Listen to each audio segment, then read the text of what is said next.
I would really like to take some time to introduce Peter Amarangan. He has a set bio that I'm going to read out, because if I deviated from it, I would take up the rest of the time of the presentation to talk about how fantastic he is and the work that he does. So, Peter Amarangan, president of Habitat Studio in Edmonton, has been designing and building energy-efficient houses since the 70s. Since building the Riverdale Net Zero project under Canadian Housing and Mortgage Coalition, CMHC's Equilibrium Initiative, Habitat Studio has built 4 other net zero energy houses, including one that has produced 4,000 kilowatt hours more than it's used in the last 2 years in Edmonton's heating degree days. Habitat Studio has also built more than 35 houses with ratings of 86 or better under Canada's EnerGuide rating system, which is not an easy task in our climate. Peter is a certified passive house consultant and has begun to incorporate a number of aspects of the passive house approach in Habitat Studio's projects.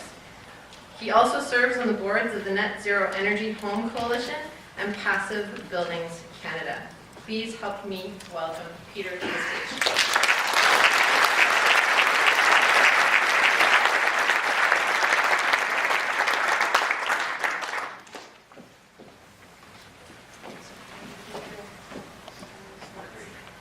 Thanks, Brandy.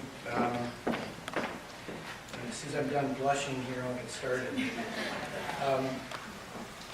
So we, I think I'm going to try to go through the beginning of this fairly quickly to get to the good stuff.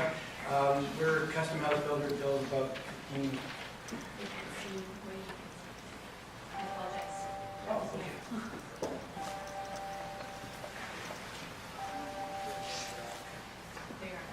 Great. So our bread and butter is designing and building houses for people, designed to their needs, tastes, and budgets. We try and make them as pretty as we can, and our minimum EnerGuide rating, like our minimum spec, will get us an EnerGuide rating of about 82. As Brandy said, we've done about 35 that are up in the 86 range, and so we try to make them as energy efficient as we can manage the budget for. But accommodating some architecture or good design along the way. So we've done 5 and a sort of radical retrofit that are modeled at net zero. They're not all performing at net zero. The one where we sort of hit the sweet spot was the Belgravia project. That's the one that's producing, actually it's more than 4,000 kilowatt hours a year over the last few years, more than it actually uses. Now that's partly because it's highly conserving, and a huge chunk of it is that it's a perfect solar site. You can see from the sun-eye path there that there's hardly any obstruction, so we're getting, we really hit a sweet spot with passive solar energy. Over 50% of the heating energy in that house just comes in through the south-facing windows. And we put a movable awning on it that shades out that heat in the sun in the summer, and also keeps the panels, the modules aimed at the optimum angle for optimum production. And we have the other key ingredient. We've got a homeowner who's very frugal with energy. So I think it's a single person living in this house, and he's very cautious, and I think that's a big chunk of the reason why we've got extra, and he could have a family in there as well, and I'm pretty sure it'd still be net zero, but we hit the sweet spot, and that's really hard to find. Very few sites are like that, probably 1 in 25 or something like that in a city. I'll skip over this. Dave talked about this, but it's how we think basically.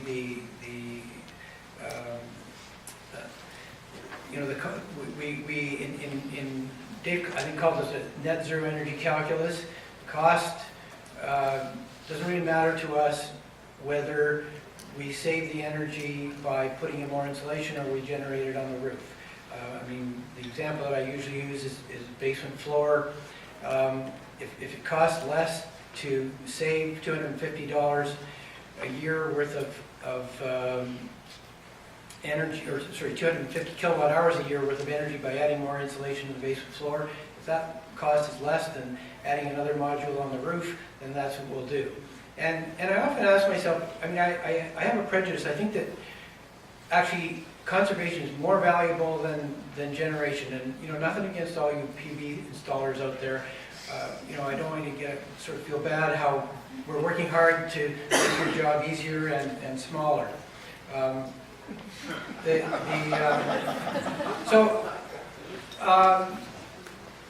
We're about to start on another net zero energy project. We've actually got a couple of them. One that we're starting very soon here, and it's going to be part of National Resources Canada's net zero energy pilot project. They're actually taking the learnings from the CMHC Equilibrium program and a whole bunch of projects that have been done since. And they're along the way, they're going to test drive a new EnerGuide rating system that instead of going from 0 to 100, will go from, it'll be more like a fridge where a lower number is better and 0 will be 0. And they've been working on this quite diligently, and they've got it out to lots of third parties and checking it out, and they're ready to roll it out, and they're going to use it first on this series of houses that will be built across the country starting very soon. They've also come up with a nifty new spreadsheet for that will be a standard definition essentially for net zero energy. It will have defined, because net zero energy includes hot water and lighting and appliance energy, that can make a huge difference. In fact, in most of these houses, the amount of energy we're using for lighting and appliances and hot water is actually more than what's being used for heating, and it's much more homeowner dependent. So they're putting in some standards that are lower than the current EnerGuide rating, somewhere around 6,000 kilowatt hours a year for lighting and appliances, and around, comes out about 4,000 for domestic hot water. So anyway, this new tool will put everybody on a level playing field, and they're also going to have a net zero energy ready label. So if your house is R2000, which is around 86 now, and can demonstrate that it's got enough area on the roof to generate the energy that would, including the defined lighting and appliance and hot water load, then you can get net zero ready as part of your EnerGuide label. And so I think that as part of this, we're going to see lots more air source heat pumps. I think they're going to be a key component of that. They've studied them in their test houses in Ottawa, and the results are really encouraging. Generally, actually performing better than the manufacturers are saying, and I think they're going to be a part of the solution set. So I think it's worthwhile, you know, now that we've got some choices in net zero energy, to sort of revisit our values and goals so that we can actually have a basis for making some of these choices. And I'm not going to go through them in detail. I'm sort of worried about Brandy here. You got time. Okay, well, I've got lots of slides left here. Anyway, energy conservation is inherently better than generation. I think whenever you're using grid-tied electricity, you're relying on you may be offsetting it, but in fact, every time you crank up that heat pump in the winter, some little guy out of Wobbin has to shovel more coal and so I think there's something, even though you offset it in the summer. And I also have a firm belief that we should, when we build a better building envelope, we should be rewarded with a simpler mechanical system. And we haven't been successful in doing that. We didn't do it in Riverdale. We did do it in the Mill Creek House and the Belgravia House, where we had the great solar exposure, and we took good advantage of it. We did it in the Parkland House. But where we haven't had great sites, we've actually spent more on mechanical systems than we would. We haven't gotten the benefit in capital cost of investing in a better envelope, and that ain't right. So anyway, so the house that we're doing is a house in McKernan for Dietmar Kennepol and Roberta Franchuk, and Roberta's here actually, and they and all of the people whose houses we built are the real, I mean, they've let us learn and experiment on their houses. They have financed a huge amount of learning for us, and I think to a large degree for the industry. And I think they're absolutely heroic. And it just, we should all be grateful to them. They're really allowing the sort of practical, on the ground, nuts and bolts research that is also driven by real low budgets. I mean, these are not wealthy people. They can afford a house, but we can't just throw technology at it. We have to try and do it within a reasonable budget. So it's a 2,200 square foot bungalow with a finished basement, marginal solar access. Not too bad. We're getting something from it, but not anything like what we could get on a prime site. So it's kind of intermediate. So and it does, the solar exposure makes a difference. It helps. So in looking at this house and trying to sort of plot the lowest cost to net zero, we considered really 3 different solution sets. And that's really a lie, because we didn't actually consider the Energuide 82 solution set. I've just got it in here for comparison. But that's about my prejudice, is not being, kind of, anyway. So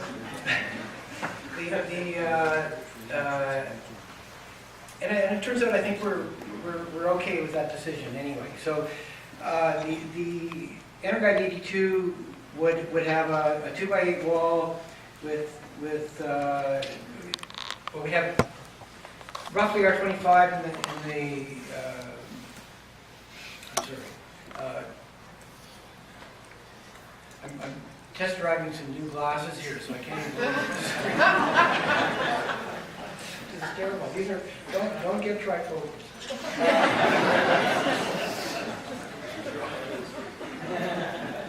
Yeah, right. So we're around R25 cross wall and our basement wall. We always put EPS against the outside wall. Now we're worried about condensation in those walls. About R9 under the basement slab, R24 roughly walls. They'd be basically 2x8s with optimum value engineering. And I won't go through the whole list here, but always good windows. We've got ducts and fiberglass in here, and R2000 kind of old R2000 level of airtightness. And with this, we could make this work with the Zuba Central that Dave was talking about, and a typical Vanny heat exchanger and an air source domestic hot water. The air source domestic hot water, I think, is huge if you're using a heat pump. They go together, and we've used them in all of these because. Anyway, so then the Energuide 86 is what we typically build these days, or most of our houses anyway now, which are higher levels of insulation and a double wall, 2x8, 12-inch double wall. It's about an R40, R80 in the attic. Again, the good windows, and we're now getting our houses down way below 1 most of the time. And in this case, we would use a ducted mini split. And I'm going to go into that a little bit, and a new HRV that I'm pretty excited about. We'll talk about those in a sec.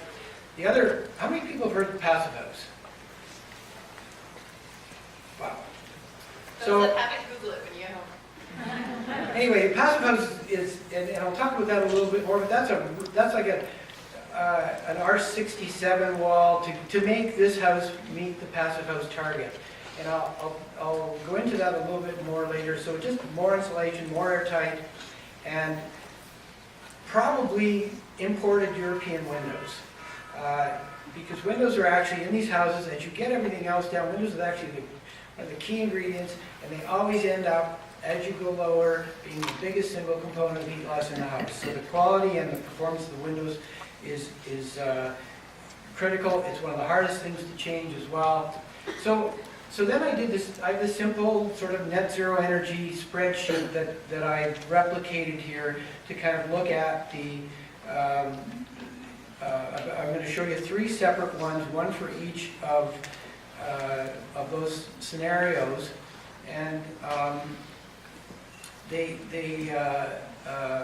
and the costs that I here are kind of rough. They're you know, there is some room. They're not precisely calculated, but I'll just show you roughly how the spreadsheet works.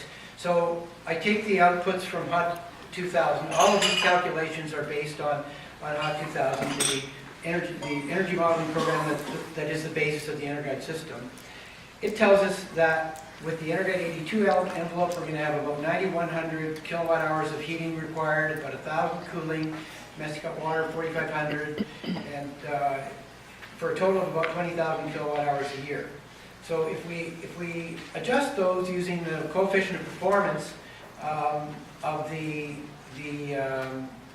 heat pumps, we can reduce them and get a lower number. So in the heating case, the remaining, we've got a COP, we're hoping to get somewhere around 2.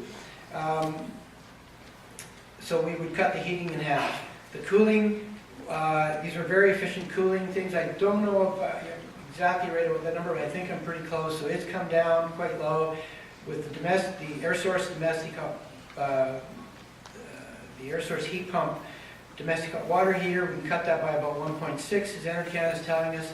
And then the lighting appliance and miscellaneous loads are 1-for-1. For total, now we're down around 1,350. So we're assuming that on that site, we can, that our PV system is going to produce about 1 kilowatt hour per year for every watt of for every watt of panels that we put on the roof. So then we need 13,000 watts, and we know how much space that's going to take, about 1,800 or 18 square feet per 250. So we know we're going to need 54 modules, and that's going to take up 970 square feet. And we also know that we've used a price of around $350 a watt installed for our PV price down below here. So we're failing the first test. We don't have enough roof space to make that envelope work with that configuration. We can't get enough roof space to make ourselves net zero. And our cost, the Zubik Central is going to cost us about an extra $8,000. Dave's got way better buying power. He's got a 6,500 to 8,000 I saw there. But that's roughly what we think it's going to cost. And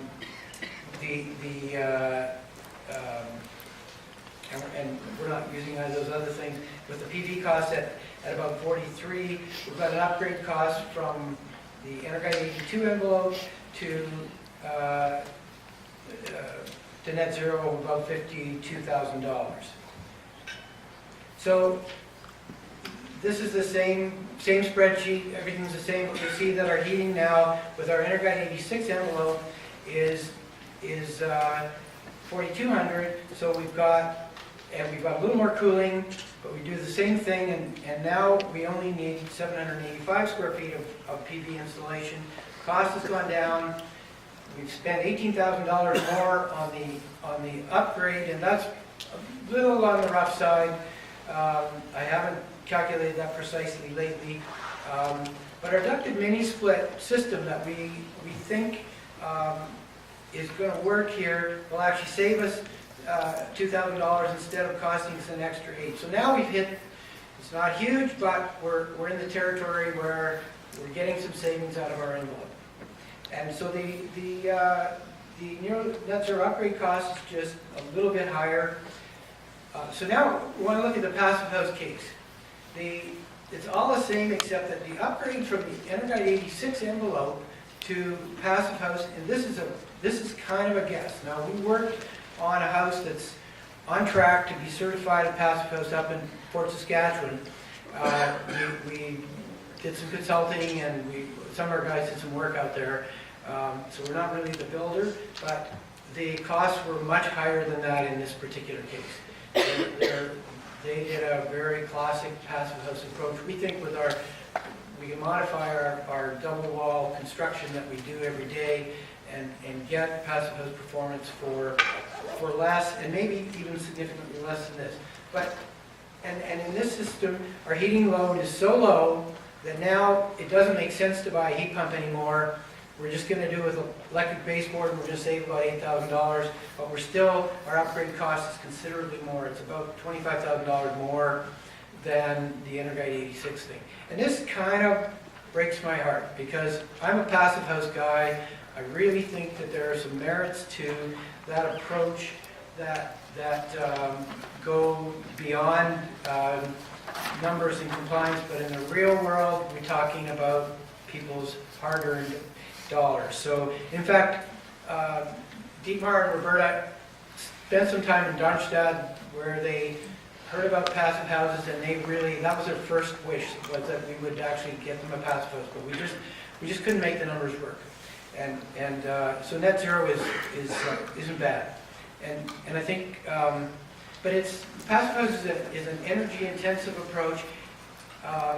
So there's a limit. Anywhere in the world, you're only allowed to use 15 kilowatt hours per square meter of house. And that's really tight. Like the Energite 86 is probably close to 30. It's a very sort of holistic system. It's got a heavy emphasis on comfort, health, durability. They're very careful about. There are some risks when you start to build a thicker wall. You can end up with, if you've got a thicker leaky wall, you can have very cold OSB and moisture build up on the inside of it, and if you've got a poly vapor barrier on the inside, it's hard for that to dry. Depending on if you've got a stucco on the outside, or even worse, this OSB material that's coated for fire safety, it's dangerous. Anyway, the passive house people are very, very careful about that. These are robust houses that should last for centuries. And the software that's used to calculate compliance, and we can talk about the differences between HOT 2000 and PHPP for hours. It's fascinating. Thanks, Dave. All right. Anyway, but it's really good it's a really fine-grained approach that really gives you a handle on things that make a difference and lets you pull them out and calculate them individually and see what you're doing. And it's along with their rigorous approach to doing this, they've come up with better HRVs, better windows, a whole bunch of cool products for air tightness, so even if you can't hit the target, it's highly worthwhile, I think, to learn how to do it, and we're starting to incorporate some of these things. I mean, just to give you an example, this is a slide that if you don't look after thermal bridging, like if you've got like an R15 house, it doesn't make that much difference. But once you get down to R28, it's a third of the heat loss. And once you're down to R44, it can be up to half. So it really pays to look after those details. They make a difference, and the Passive House software gives you the tools to look at situations that are suspect and find out how much difference they really make and what it's worth to deal with them. So this is the heating system that we want to use in this house. This is based on an idea this is an idea that Stuart came up with a couple of years ago and wanted to convince Igloo to put in their net zero efforts.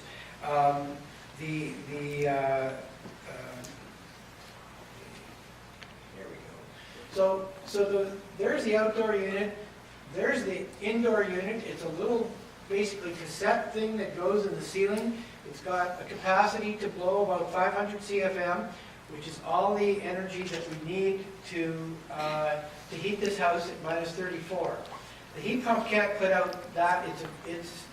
It's only, like the one we're looking at right now is only about 13,000 BTUs, but we've got a 10 kilowatt heater behind it that can make up that difference when this one can't keep up. This one will work down to about minus 20, and we used Hot 2000, we plugged in a Soyuz or someplace where the design temperature is around minus 20. In our house, it works at that temperature.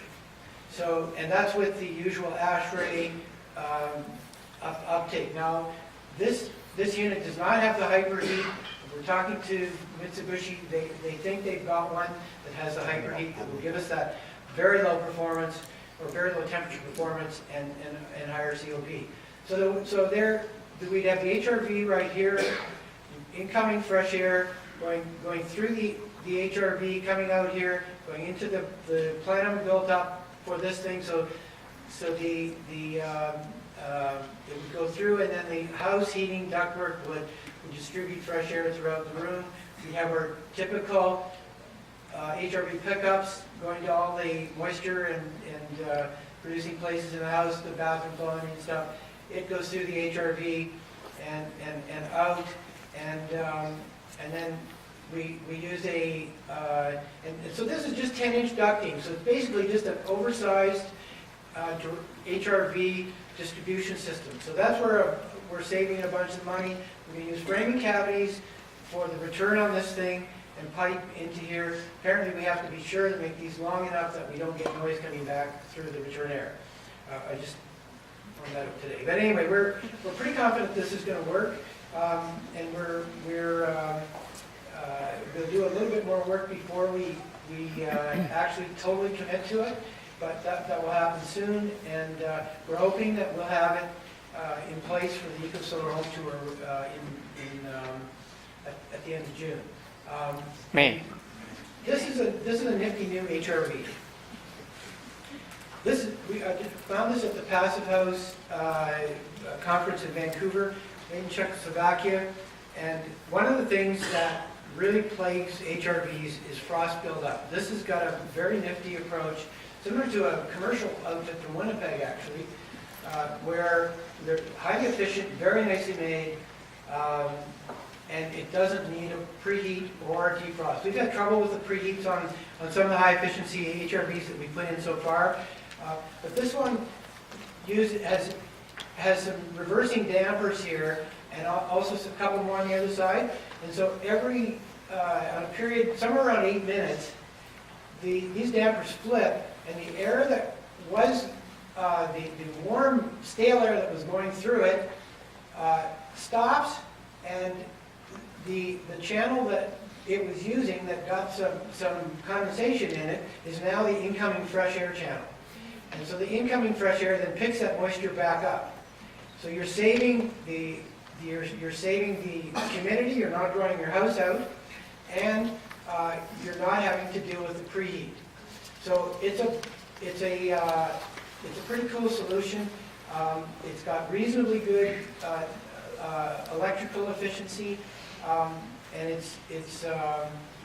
we're keen to try them out. But they appear to me, from looking at the guts of them and the quality of the motors and that kind of stuff, to be a worthwhile investment. And a better HRV is always a good investment. You look at your HRV quality in relation to PV, it's no-brainer. The best HRV you can find is always worth it. So, I think that the Energy 86, 88 envelope is the winner. It's about the same cost as the other approach. And I think in our values matrix, we've got the lowest energy use, the lowest net zero cost, or close. We're within a margin of error, but I think the lowest environmental impact, healthiest air indoor air quality, high durability, hydrothermic safety, disaster resistance is a little better. Passive House actually wins on all of these except for cost, but you can't have everything. And I think in terms of we're a little bit simpler system, So I think that's where we go. But I want to, just before I finish, anybody who's interested in learning about how to design and build and kind of navigate your way closer to net zero energy, there's a passive house course coming up in April. And like I've been at this, I heard Harold Orr in 1978, and that stopped me building log houses and got me building double wall houses. I've been at this for a long time. I do my own modeling. I've talked a lot to you before. I pretend to be an expert. I got knocked on my butt taking this course. I just was shocked and humiliated by how much I did not know. And especially if you're an architect and somebody who's directing building, after you've taken this course and really internalized it, and I'm kind of slow, I've actually taken it a couple times. I'm serious. I got a lot out of it. I've really taken it 3 times. I took it once here. I took it in preparation for the exam for FIAS, for the American certification, and then I took an upgrade course before writing the international exam a few months ago, and I still don't know if I passed. They haven't told me yet. Anyway, it's well worthwhile if you're young and you want to learn about this stuff and just have it nailed. You can't do better than that. Even if you can't certify buildings, it's the best training you'll ever get. Where is it? What's it again? Here in April? It's in late April. I don't know. It'd be worthwhile to put this on the CISA website, I think, when we get the actual details. But the guy who's teaching it is great. He's a really good teacher, and it's fun. It's like $1,500. Yeah, there's one course in April on the website. I haven't last week. It's going to be held. Next one is Vancouver and then Toronto. It's going to be held. It's not up there yet. It will be. It's going to be held in April. The city's offering a $500 incentive if anyone wants to go. Oh, okay. Yeah, there's a last meeting, the next one on the site. Yeah, we'll get it. Okay. All right.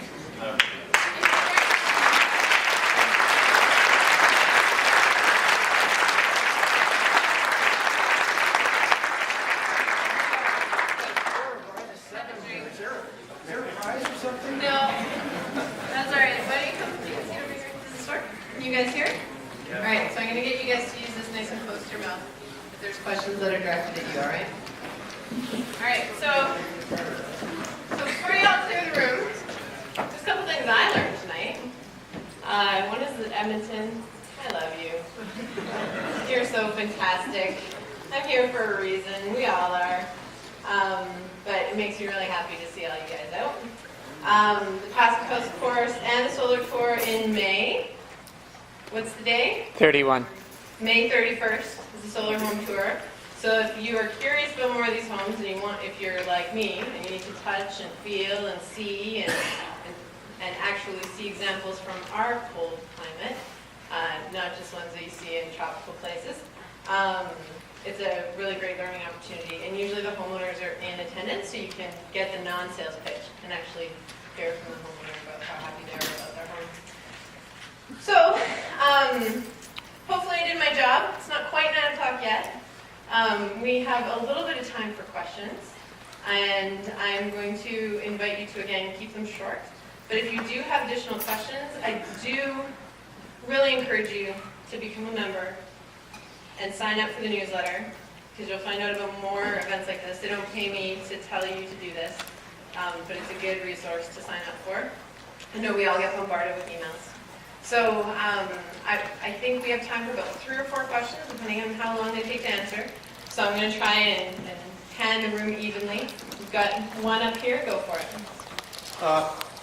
Active insulation in windows. About 25 years ago, I built a passive solar house. And we had trauma wall, the whole deal. And we had an active insulated window in front of our trauma wall that was tested to about R8, 7 or 8. And it seems like since then, has anything developed? You don't see, is it just dead, or is it just? So the question was, is there anything happening with active insulation in windows? And is it changing, or is it dead? Active insulation in windows. Anyone want to take it? Sure. So, Do you want that closer? I got it. Okay, so Yeah, I mean, now you can get a window that's R8.3 just easily, with, you know, off the shelf. And then my next question is, how did the active insulation work out for you? Like, It's great. but don't you have to do it every day? Do So what? Shutters, what do you say? Well, it's just on, it would go down if there's no sun or at night, and it would go up during the day when there's sun. So it's working great. Worked But it's expensive, eh? It was our first house, and I don't, to us, it seemed like the going price at the time. Maybe 5% more. Excellent. It was ordinary techniques, but a whole bunch. Construction was pretty close to your Energuide 86. We made the 1.5 insulation value. Had the very first air heat exchanger I had to throw out. Built my own. But it worked good. It was extremely comfortable. Oh, sure, no, all that stuff definitely works, but we found that when we looked at the cost of, again, cost benefit of some stuff like active window shading, we just couldn't do it for anything like the benefit that we were going to, you know, couldn't justify the cost. And then we also worried about whether, you know, if we tried a simpler system, whether people would actually use it or not. Excellent. Great question. Thank you. Yeah. You talked about the sweet spot when designing the home. Could you go over some of the elements that you look for in a site? And So the question was, what are the elements in a site that you look for sort of the sweet spot in an efficient home design and construction? Perfect. Thank you. Well, I mean, just good solar exposure. A site that has very little shading, particularly in the winter. Shading in the summer can be okay, although that's bad for your PV too. But the main thing would be the ability to elongate the house east-west, because then you can put more windows facing that way. It's also great if your view is to the south, so that you can actually enjoy having more windows there. And then, you know, that I think is still probably would set you up for a lower cost, simpler, net zero, you know, with a bunch of other stuff. But it's pretty simple. Like just in the city, there aren't that many. We've got way too many neighbors. Yes, go ahead. You mentioned using European window systems. Why? What advantage do they present? Well, they're So closer, sorry, what are the advantages to European window systems? Yes. Excellent. And Peter, closer to Mike. okay. So they Thank have better insulating frames, and they have arguably better insulating glass. Now the how much better the glass is a long discussion. It gets pretty complicated because it's tested against two different standards. And the one we use in North America is closer to the weather we have here. But the frames are highly insulating. And the other thing is that they're very tight.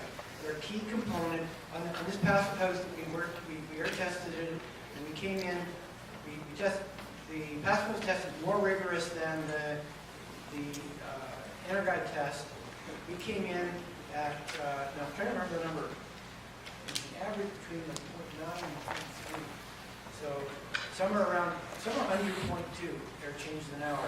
And I had never seen European windows installed before, but the weather stripping on them is amazing. And they close with a sort of a cam lock kind of thing.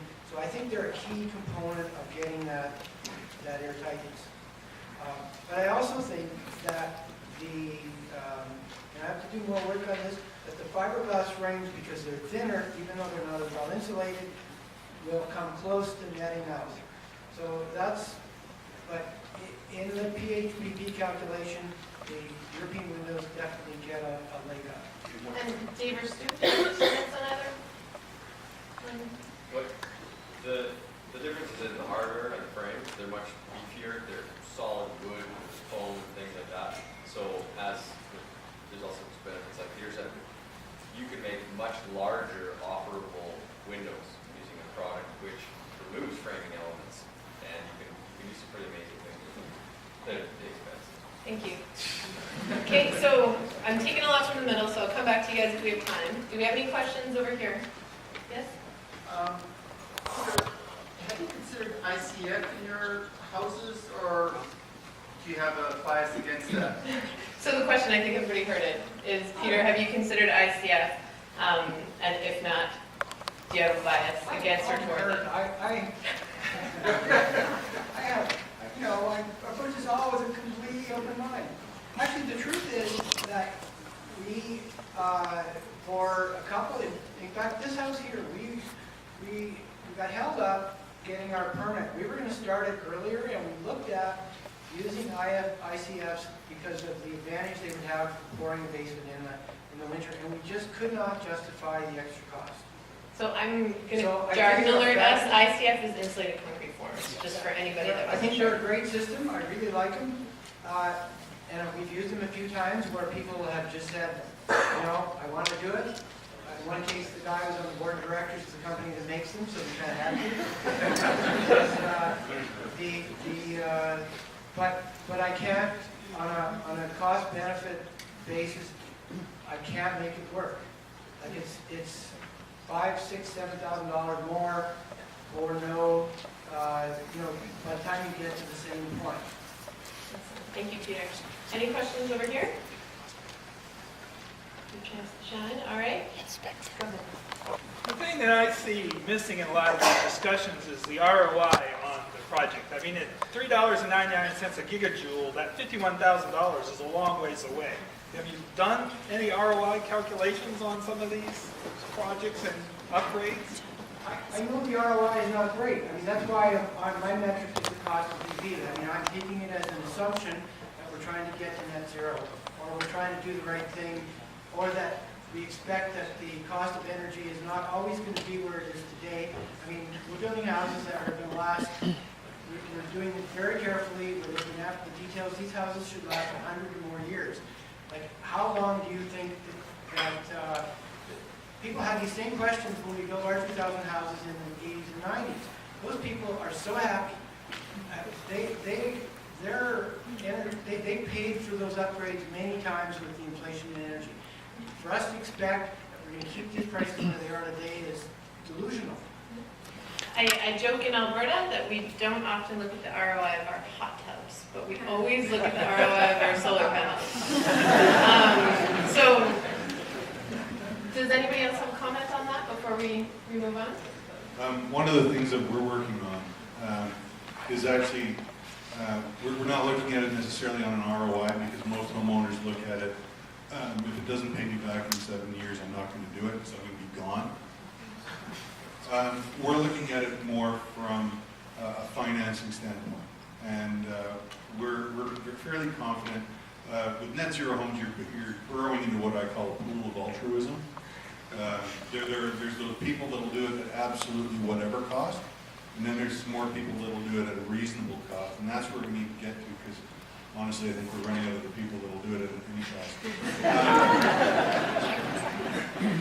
But what we're working to, and we're perilously close, and part of, like in my intro there, it's our company has a stated goal of net zero at no extra cost, and that's basically ensuring that the net zero upgrades that we do will finance themselves with the return on the energy over the course of your mortgage.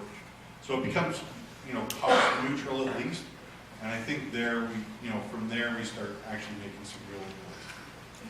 Thank you. We have one other expert that I just want.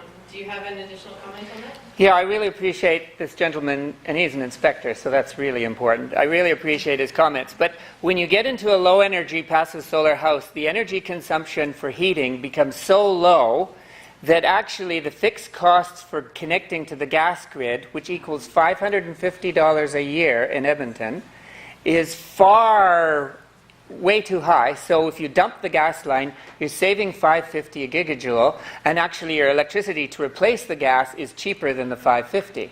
So immediately you're now into the electric side for heating, and the electricity, as Peter showed, is $28 a gigajoule. So now the economics get blown out of the water and are way, way better than just $4 a gigajoule. Great, thank you. So one more question. Oh, you two have already asked questions today, so I'm sorry. So go ahead. There's a question for Peter. Based on your experience in the industry and how long you've been in the business and watching the projection of how the technology has grown, how the price has been reduced, do you have a projection into the future about when possibly net zero or net zero homes are going to become a reality, a feasible reality? For example, like I'm a student, so I'm not on the market for home buying or building for the next 10 to 15 years. Do I have something to look forward to in 15 years' time? In terms Everybody of hear that question? Yeah? All right. Yeah, I don't know, so, it's, I mean, I think we need a good stiff carbon tax. And until we wake up and realize we're on a collision course with disaster, I don't know. Like, I've been at this,